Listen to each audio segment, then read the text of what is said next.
गुरुकुल की इस व्याख्यान श्रृंखला में आप सब लोगों का स्वागत है। सुप्रभातम मित्रों, मैं doctor Pankaj Kumar Mishra, associate professor Sanskrit department saint Stephen's college, एक बार फिर से आप लोगों के सामने भाषा का वर्गीकरण लेकर के उपस्थित हूं। इस वर्गीकरण के अंतर्गत हम लोग पारिवारिक वर्गीकरण का विश्लेषण करते हुए भारोपीय भाषा परिवार को समझने का प्रयास कर रहे हैं। इस भारोपीय भाषा परिवार को, जैसा कि हमने पहले के व्याख्यान में एक क्रांति कहा, हमने संस्कृत के आइडेंटिफिकेशन को, रिकॉग्निशन को एक महत्वपूर्ण अवदान कहा, और उसी क्रम में हमने आप लोगों के सामने सुनीति कुमार चैटर्जी का वह एक स्टेटमेंट कोट किया था, जिसमें उन्होंने मानवीय बुद्धि की सर्वश्रेष्ठ उपलब्धियों में से एक इस भारोपीय भाषा की मूल ध्वनियों की खोज को, उनके पुनर्गठन को पहचानने को कहा था। मित्रों, इसके बाद जैसा कि हम बार बार चर्चा करते रहे हैं कि इनके मूल ध्वनियों में कैसे भारोपीय भाषा परिवार की समानता को यदि हम ढूंढें तो वो समानता किस रूप में उत्पन्न होती है। मैंने एक उदाहरण, जहां तक मुझे स्मरण आ रहा है कि मैंने एक उदाहरण आप लोगों के सामने प्रस्तुत किया था, और वह उदाहरण था यदि शत और षटकोण का। उसी प्रकार ये तो भारतीय प्रदेश में है, ये भारत प्रदेश में है, ये उत्तर भारत में है, लेकिन अगर वैश्विक परिदृश्य में इसे समझने की कोशिश करेंगे तो इन भाषा वैज्ञानिकों ने एक प्रयत्न किया इसको जानने का। अब देखेंगे कि आपके सामने हमने एक छोटा सा एक मैप ना कहें, एक लिस्टिंग कहें, यह कॉन्टिन्यूएशन है जिसको हमने बताने की कोशिश की है, जिसमें संस्कृत का मूल शब्द है वीर। अगर आप लोग संस्कृत के छात्र हैं, संस्कृत के ज्ञाता हैं, और अगर आप लोगों ने अग्नि सूक्त पढ़ा होगा तो वहां पर आपने पाया होगा एक शब्द यशसम वीरवत्तमम, तो वहां वीर शब्द आया है, अर्थात वीर शब्द वैदिक शब्द है। हमें इसके इस इतिहास को भी देखिए, वैदिक शब्द है वीर। जो वीर पंजाब में आकर के भाई के लिए प्रयोग होता है, वीरजी शब्द आप लोग अगर सुनते होंगे, तो वो वीर शब्द आज भी हमारे सामने आ रहा है। और आधुनिक दृष्टि से वही वीर क्या हो गया हमारे लिए, जिसको कि हम एक बहादुर कहते हैं, बलवान कहते हैं, और अपना सब कुछ सर्वस्व राष्ट्र के नाम पर न्योछावर करने वाले को हम वीर कहते हैं। अस्तु, तो संस्कृत का यह शब्द वीर, इसी अर्थ को लेकर के हम लैटिन में जब ढूंढते हैं तो यही वीर उईर बन जाता है, उईर। अब इसको भी समझें कि क्या इसमें समानता हमें दिख रही है या दिखने की कोई गुंजाइश है। तो चलिए, र तो सब में कॉमन आपको दिखेगा, मिल गया, लेकिन वह जो वी है इसको भी जरा समझने की कोशिश कीजिए। क्या उ और ई अगर आप संस्कृत में संधि की दृष्टि से करें तो क्या होता है, जरा सोचिए आप अच्छी तरह से। जैसे मधु जो है और ईश शब्द है तो मध्वीश होगा। अब ध निकाल दीजिए, क्या बचा रह गया, वी। तो यह उईर देखिए, वीर और उईर लैटिन में हो रहा है, यही जर्मन में आकर के वेर हो जाता है। ठीक है, ये उच्चारण परिवर्तन प्रादेशिक प्रभाव के कारण यही वीर वेर हो गया, और वही वह फ बन गया ओल्ड आयरिश में, और वहां पर फेर शब्द बना। तो क्या यह समानता नहीं? हां, यह समानता है, और इन्हीं बिंदुओं को पकड़ करके भाषा वैज्ञानिकों ने भारोपीय भाषा परिवार की अवधारणा प्रस्तुत की, इन समानता को देख करके।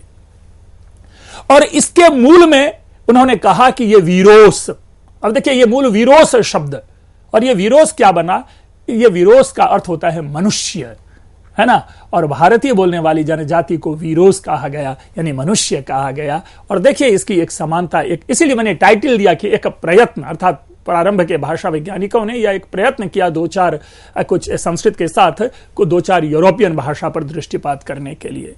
मित्रों, इसके बाद हम इसी को अगर एक एक्सटेंड करें और आगे बढ़ाएं इस विषय को समझने के लिए, तो केवल एक संस्कृत और ग्रीक की तुलना करते हैं। संस्कृत और ग्रीक भाषा के माध्यम से एक नियम बनाया गया जहां पर कि अ का ए हो जाता है। ठीक है, अर्थात संस्कृत में जो अ है वह ग्रीक में जाकर के ए हो जाता है। केवल इस नियम पे दृष्टिपात कीजिए। अब आप देखिए, संस्कृत का शब्द है अभरम, वह ग्रीक में आपको एफेरम मिलेगा। देखिए, कोई अंतर नहीं है, अ ए हो रहा है। अब इस प्रकृति से अगर ग्रीक के जितने भी ऐसे प्राचीन शब्द हैं, उन शब्द की प्रकृति को संस्कृत के ज्ञात शब्दों के माध्यम से हम पकड़ सकते हैं। अभरम एफेरम, इसी तरह एक शब्द है नभः, नभस, हम लोग संस्कृत में नभस कहते हैं, विसर्ग है।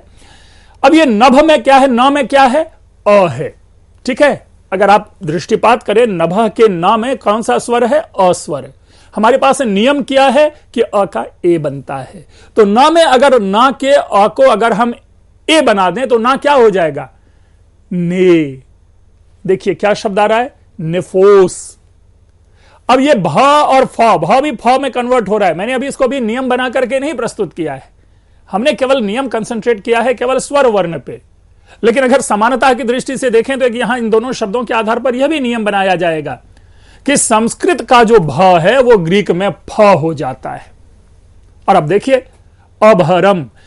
अच्छा, एक दृष्टि पर हमें और नजर डालनी है, वो नजर क्या डालनी है, भ में भी देखिएगा क्या क्या है, भ का भी अ को ए हो रहा है, ए फेरम। तो ये जो छोटी छोटी चीजें हैं, इन्हीं तुलनाओं के आधार पर समानता का निर्धारण हुआ। और इसके साथ कालांतर में संस्कृत लैटिन, संस्कृत गैथिक, संस्कृत स्लेवनिक आदि ऐसी जो है भाषाओं का तुलनात्मक अध्ययन किया गया। और इन भाषाओं के मध्य कहीं ना कहीं किसी न किसी रूप में एक समानता की किरण हमें दिखाई दी, और इसके कारण इन सारी भाषाओं को एक परिवार के अंतर्गत हमने रखा और उसको नाम दिया बहुरूपीय भाषा परिवार। मित्रों, यद्यपि अनेक अनुरूपी शब्दों में ये ध्वन्यात्मक अंतर इतने अधिक थे कि प्रारंभ में भाषा शास्त्रियों के लिए इन्हें पहचानना बड़ा ही कठिन था। अभी जो हमने आपके सामने उदाहरण दिया, चाहे वो नभस का उदाहरण हो या अभरम का उदाहरण हो, तो ऐसे कई ऐसे ध्वन्यात्मक अंतर थे जिनको इनिशियली तो डेसिफर कर पाना इट वॉज वेरी डिफिकल्ट। देखिए बड़ा कठिन था, किंतु इन अनुसंधाताओं के निरंतर अनुसंधान से ध्वनि परिवर्तनों के कुछ ऐसे मान्य नियमों की खोज संभव हो सकी जिनसे कि इन परिवर्तनों के मध्य पारस्परिक संबंधों का निर्धारण संभव हो पाया। मित्रों, यह ध्वनि नियम एक नया शब्द आया, इसका भी विश्लेषण करेंगे जब इसी के अंतर्गत बहुरूपीय भाषा परिवार के बाद हम ध्वनि नियम की चर्चा प्रारंभ करेंगे, जिसमें आप सुनेंगे ग्रिम्स लॉ है, वर्नर्स लॉ है, ग्रासमैन्स लॉ है, पैलेटल लॉ है, सेरेब्रल लॉ है, ऐसे कई सारे ध्वनि नियम हैं। और जिस ध्वनि नियम ने भी एक क्रांति के रूप में कार्य किया और एक हमने भाषा की समानता को जाना। और इस तुलनात्मक भाषा शास्त्रियों के अनुसंधानों के अनंतर यह वैज्ञानिक रूप से स्पष्ट हो गया है अब कि भारत तथा यूरोप के देशों में बोली जाने वाली प्राचीन तथा कतिपय आधुनिक भाषाओं में कुछ ऐसी ध्वन्यात्मक, शब्दात्मक, रूपात्मक एवं वाक्यात्मक विशेषताएं पाई जाती हैं। ये चारों शब्द देखिए क्या कहा, ध्वन्यात्मक, शब्दात्मक, रूपात्मक और वाक्यात्मक।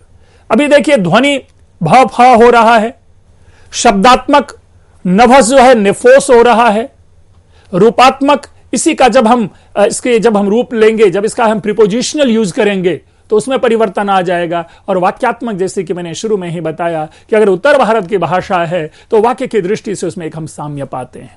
तो इस प्रकार की वाक्यात्मक विशेषता पाई जाती हैं जो कि इन्हें विश्व की अन्य भाषाओं से पृथक करती है। दूसरे शब्दों में ये ध्वनि, शब्द, रूप और वाक्य इन भाषाओं की में अंतर लाती है, अन्यथा मूल में क्या है, एक ही भाषा है। और इसी साम्य के आधार पर अनुमान किया जाता है कि ये सभी भाषाएं किसी एक मूल स्रोत से ही विकसित हुई होगी। अभी जैसा हमने आपके सामने उदाहरण रखा था यदि, जोदि, जदि, अगर इनके मूल में हम जाते हैं तो कहां पहुंचते हैं, संस्कृत पहुंचते हैं। तो इसी दृष्टि से अगर संस्कृत, ग्रीक, लैटिन इन भाषाओं की भी अगर आप चर्चा करें तो ऐसा प्रतीत होता है कि इन तीनों भाषाओं के मूल में एक भाषा रही होगी। अर्थात इस दृष्टि से संस्कृत या ग्रीक या लैटिन के मध्य यह विवाद नहीं होनी चाहिए कि संस्कृत आदि भाषा है या संस्कृत प्रथम भाषा है, बल्कि किसी मूल भाषाओं का जो माइग्रेशन है, एक जगह रहने वाले लोग अलग अलग दिशा में गए और तदनुसार उनके ध्वनियों में, उनके शब्दों में, उनके रूपों में, उनके वाक्य विश्लेषण में, उनकी अभिव्यक्ति में परिवर्तन आने के कारण ये सारी भाषाएं अलग अलग दिशा में जाने के कारण ये भाषा अलग अलग रूप में देखी और पाई जाती है। लेकिन इन सब के मूल में पुनः पुनः यही कि कोई ना कोई एक मूल भाषा रही होगी, इस निर्णय पर भाषा वैज्ञानिक पहुंचे। और तदनुसार अब नामकरण का प्रश्न आया। देखिए, वक्ताओं का स्थानांतरण, अभी मैंने माइग्रेशन की बात की थी, प्रव्रजन, आज यहां पर है, कहीं और जगह चले गए। हम लोग सभी जानते हैं कि यायावर एक प्रक्रिया थी, भाई नदी के किनारे रहने वाले फिर आगे शिफ्ट हो जाते थे। तो इसी तरह ये जो माइग्रेशन, जो शिफ्टिंग है, हमारी सभ्यता का जब अध्ययन एंथ्रोपोलॉजिकल स्टडी करेंगे तो इनमें ये सारी बातें निकल कर आती है कि जो भाषा को बोलने वाले थे, जो उस मूल भाषा को बोलने वाले लोग थे, उनका स्थानांतरण हुआ, देश में परिवर्तन हुआ, समय में परिवर्तन हुआ, अन्य संपर्कों में गए, और इस प्रकार से स्वाभाविक रूप से इन भाषाओं में एक परिवर्तन देखा गया। और तदनुसार इन भाषाओं का नामकरण भी किया गया। कभी इन्हें भारत यूरोपीय कहा गया, तो कभी इन्हें भारत जर्मनी कहा गया, या इसे आर्य परिवार भी नाम दिया गया। और आज जो है यह व्यवस्थित रूप में भारोपीय शब्द बना है। हमने भारोपीय का भी विश्लेषण कभी किया होगा मित्रों। जब हम भारोपीय शब्द कहते हैं तो बड़ा ही सुंदर है कि भा से भारत हो गया और यूरोपीय का रूपीय शब्द ले लिया गया। और इस प्रकार शब्दों का तो आजकल यह प्रयोग संक्षेपण की प्रक्रिया है ही। अगर भारोपीय का विस्तार किया जाए तो इसका अर्थ होगा भारत यूरोपीय। अस्तु मित्रों, लेकिन इन सब के बाद एक नई बातें आई। इस नामकरण को भी लेकर के भी समस्याएं उत्पन्न हुई। उनको अब इन भाषा के मूल कहां हैं, क्या हैं, कौन बोलते थे, इनको लेकर के कई सारी समस्याएं उत्पन्न हुई कि इनका मूल वक्ता कौन था, इनका निवास स्थान कहां था, क्या ये मध्य एशिया था या यूरोप था। क्योंकि कई लोगों ने इन्हें कहा कि मूल जो भाषा है उनका केंद्र जो है वो मध्य एशिया है, तो कई लोगों ने कहा यूरोप है। मूल से उद्भूत भाषाओं का विश्व बृहत्तर भाषा भागों में प्रसार होता है। अब क्या हुआ कि मूल से ही उद्भूत भाषाओं का बृहत्तर भागों में प्रसार हुआ। टी बरो, जो कि एक प्रमुख भाषा वैज्ञानिक है, इन्होंने तो इनके मूल वक्ता या इनका निवास स्थान जो है यो यूरोप का को माना। लेकिन एक और क्रांति आई, और वो क्रांति आई तोखारी एवं हित्ती की खोज। जब तोखारी भाषा और हित्ती भाषा की खोज आई तो कम से कम यह चिंतन तो खंडित हो गया टी बरो का कि मूल भाषा का जो मूल वक्ता थे वो यूरोप के थे और यूरोप ही उनका मूल निवास स्थान था। तो यह मत खंडित हो गया। अर्थात दूसरे शब्दों में तोखारी और हित्ती भाषा की खोज के द्वारा यह एक बात निकल कर आई कि कम से कम यूरोप में मूल भाषा और मूल निवास स्थान नहीं होगा। कैसे मित्रों? तो जरा इनको समझिए। ह्यूगो विंकलर नामक एक भाषा वैज्ञानिक हुए। उन्होंने एशिया माइनर में, टर्की कह लीजिए आज की दृष्टि से, टर्की में बोगाज कोई एक स्थल है जिस स्थल विशेष से 1400 बीसी का एक इंस्क्रिप्शन प्राप्त करता है, एक अभिलेख प्राप्त करता है।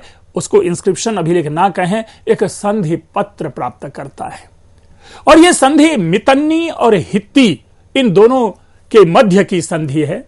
वह संधि जो है, संधि के जो दस्तावेज हैं, संधि के जो विषय हैं, वह एक संधि पत्र पर है लिखित। उस संधि पत्र में जो लिखित शब्द है, उनसे जो प्राप्त होने वाले शब्द हैं, वो वैदिक संस्कृति की प्रकृति एवं स्वरूप वाला है। अब देखिए क्या है, वहां पर एक शब्द है लिखा हुआ, जहां पर है इधर।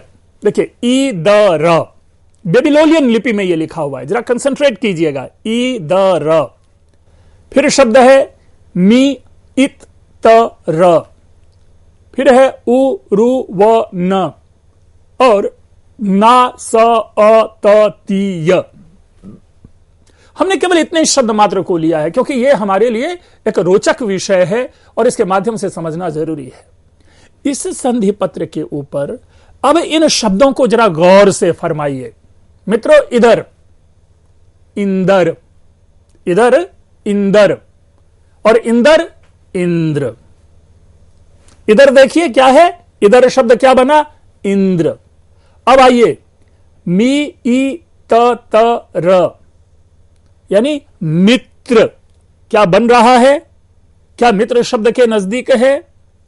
अब आइए उ रु व न, क्या इसमें वरुण की ध्वन्यात्मकता दिख रही है। उरुवन, उरुवन, वरुण। हम लोग भी बनारस और वाराणसी करते हैं ध्वनि व्यत्यय, ये वर्ण व्यत्यय का सिद्धांत है। तो उरुवन और ना स अतीय, अत अतीय, ना सत्यौ, यानी ये 4 वैदिक देवता हैं जिनका नाम उस संधि पत्र में प्राप्त होता है। और इन वैदिक देवताओं का नाम लेकर के वो संधि की गई है। वैदिक शब्द इसलिए पहले क्या कहा कि इनमें जो प्राप्त होने वाले शब्द हैं वो वैदिक संस्कृत की प्रकृति और स्वरूप वाले हैं। अर्थात ऋग्वेद के देवता का उल्लेख इस बोगोस्काई में प्राप्त होने वाले संधि पत्र, जो इंस्क्रिप्शन है, जो अभिलेख है, उसमें प्राप्त होता है। 1400 बीसी का यह अभिलेख है, बेबीलोनियन लिपि में लिखा हुआ है। अब इसके आधार पर कई लोगों ने यह स्थापित करने का प्रयास किया है कि इसलिए जो मूल भाषा है वो एशिया माइनर यानी मध्य एशिया में रहा होगा। नहीं मित्रों, मैं इसका विरोध करता हूं कि यह मध्य एशिया का यह विषय नहीं हो सकता। क्यों?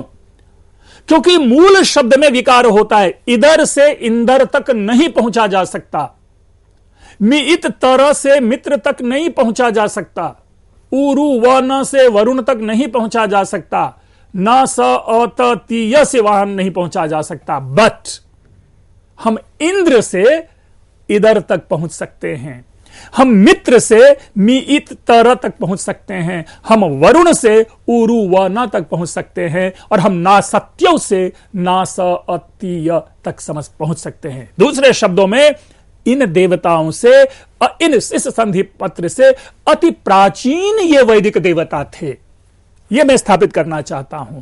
और यदि ये प्राचीन वैदिक देवता वेद के हैं, भारत भू के हैं, तो क्यों ना मूल भाषा को हम भारतीय प्रदेश में, भारतीय महाद्वीप में माने?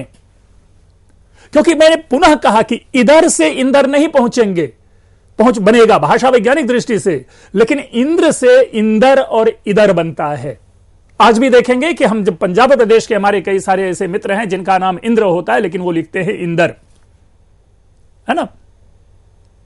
तो ये हम लोग इंद्र कुमार गुजराल हैं, हमारे भारत के प्रधानमंत्री, लेकिन उनका नाम इंदर कुमार गुजराल बोला जाता था। इसी तरह मित्र से मितर बनेगा। दूसरे शब्दों में मूल शब्द में विकृति होती है, विकृति से हम मूल शब्द में नहीं जाएंगे, नहीं बनेगा।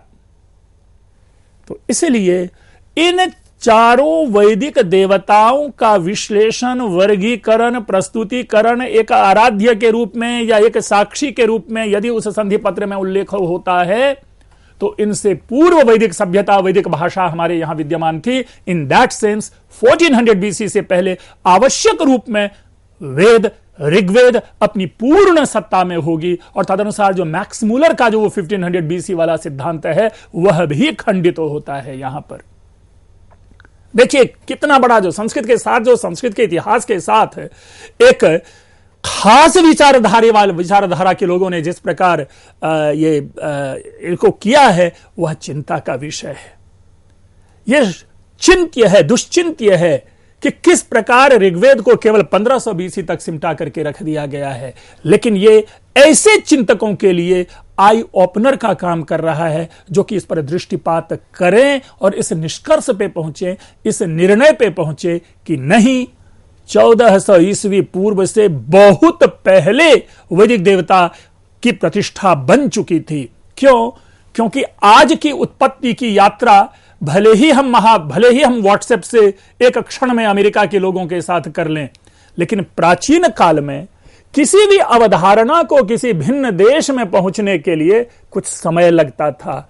वो 100 वर्ष हो सकते थे, 200 वर्ष हो सकते थे, 500 वर्ष हो सकते थे, क्योंकि जो अवधारणा है उस अवधारणा को पहले तो अपने प्रदेश में आइडेंटिफिकेशन होगा ना, और तदनुसार जब हमारे यहां वो स्थापित होगा तब उनकी यात्रा आगे के देशों के लिए चलेगी, वो नाम आगे तक पहुंचेंगे।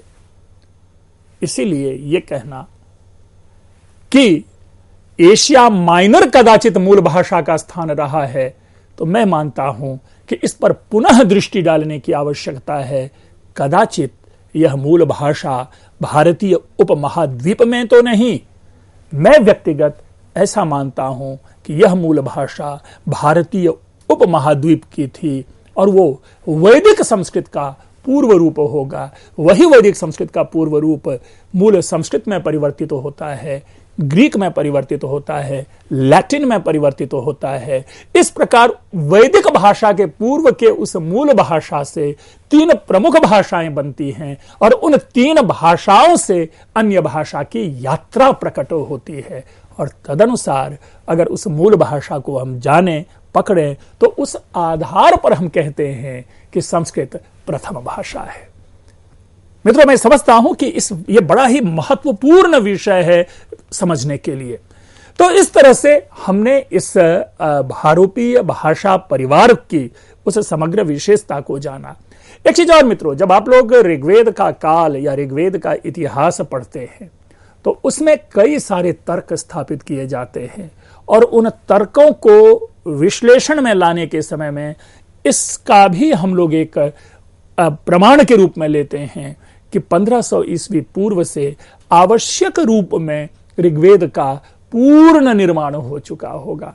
क्योंकि इंद्र एक व्यापक देवता है, इंद्र ज्ञात देवता है, लेकिन मित्र या वरुण या नासत्य इंद्र की तरह वेद के प्रसिद्ध देवता नहीं है। मित्रों, इसका यह मतलब नहीं कि इन तीनों देवताओं के प्रति मैं कुछ कह रहा हूं, मैं एक कंपैरेटिव विषय प्रस्तुत कर रहा हूं कि जो इंद्र और अग्नि को महत्व हम ऋग्वेद में पाते हैं, उनकी अपेक्षा अन्य देवताओं की तुलना में इन देवताओं का उल्लेख कम किया गया है।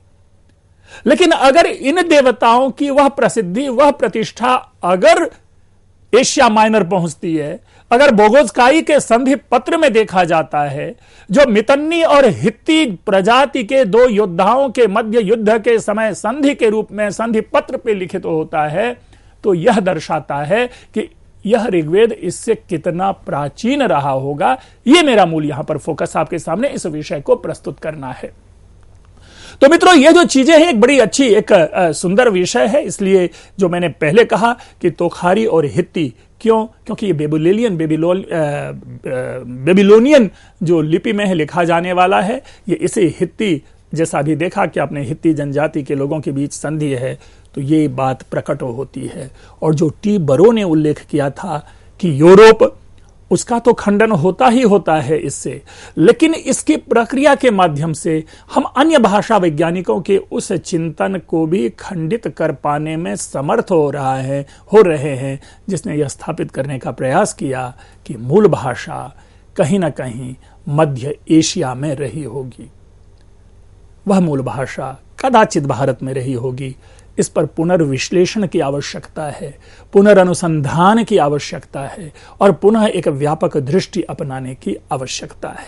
किसी भी भेदभाव से भिन्न होकर के हम इस विषय की चर्चा यहां पर करें।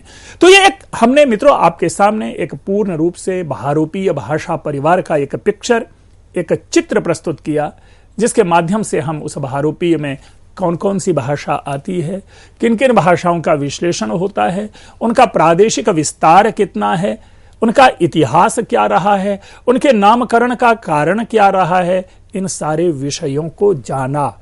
अब जो सबसे जरूरी है, इस सूचना का संबंध, इन सूचनाओं का संबंध आप अपनी प्रतियोगी परीक्षाओं में अवश्य स्थापित करने का प्रयास करें। क्योंकि जो भाषा विज्ञान है, यद्यपि यह एक महत्वपूर्ण विषय है, लेकिन हमारे छात्रों के द्वारा इनकी बड़ी उपेक्षा होती है। ये केवल अंक लाने मात्र के लिए, एक डिग्री के लिए इन विषयों को पढ़ लिया जाता है। लेकिन व्यापकता की दृष्टि से अगर आप सच्चे विद्वान के रूप में अपने को अंतर्राष्ट्रीय धरातल पे अपने को स्थापित करना चाहते हैं, तो yes, do go for this Indo European language comparative study. इसके लिए जरूर हमें जाना चाहिए, इसका चिंतन करना चाहिए। मित्रों, इसके बाद जो मैं आपके सामने इसी भारोपीय भाषा परिवार के कुछ और मूल बिंदुओं को आपके सामने उपस्थित करूंगा और तदनुसार जो ध्वनि नियम है, जो उसके बाद ध्वनि के परिवर्तन, ध्वनि परिवर्तन की दिशाएं, इन विषयों का हम विश्लेषण आपके सामने प्रस्तुत करेंगे। लेकिन अब आते हैं इस भारोपीय भाषा परिवार के उन स्वरूप को जानने की कोशिश करते हैं कि इसके लिए हमारे सामने हम इनको किस दृष्टि से पाते हैं। क्या यह एक सफल प्रयास रहा है अभी तक? तो इसकी कुछ समीक्षा को हम देखने की कोशिश करते हैं, और वह समीक्षा यह है कि अगर दूसरे शब्दों में देखा जाए तो आज भी हमारे पास पर्याप्त प्रामाणिक सामग्री का अभाव है। मैंने बार बार अपने व्याख्यान के क्रम में एक शब्द प्रयोग किया है, वो है अनुमानाश्रयी। हमने इन भाषाओं को समझने के लिए अनुमान का आश्रय अधिक लिया है। सारी ज्ञात भाषाओं का अध्ययन समान रूप से नहीं हो पाया है अभी तक, और जिन प्राचीन भाषाओं की तुलना हो रही है वे भाषा भी समकालिक नहीं है। कोई भाषा किसी और काल की है, कोई भाषा किसी और काल की है। केवल और केवल अगर आप संस्कृत से किसी आधुनिक भाषा का विश्लेषण करने का प्रयास करेंगे तो उन दोनों भाषाओं के मध्य ही लगभग 1000 वर्ष का अंतराल हम देखते हैं। तो इसलिए ये कुछ समस्याएं हैं, और यही कारण है अभी तक हम लोग पूर्ण निष्कर्ष पे नहीं पहुंच पाए हैं। मित्रों, अपनी परिचर्चा आगे भी इसी तरह जारी रहेगी। आप लोग इसी तरह अपनी ऊर्जा और अपने उत्साह के साथ इन विषयों को सुने, और यदि कोई समस्या आती है तो प्रश्न रूप में, प्रतिक्रिया रूप में हमसे जरूर पूछें। आप लोगों ने ध्यानपूर्वक सुना, आप लोगों का बहुत बहुत धन्यवाद।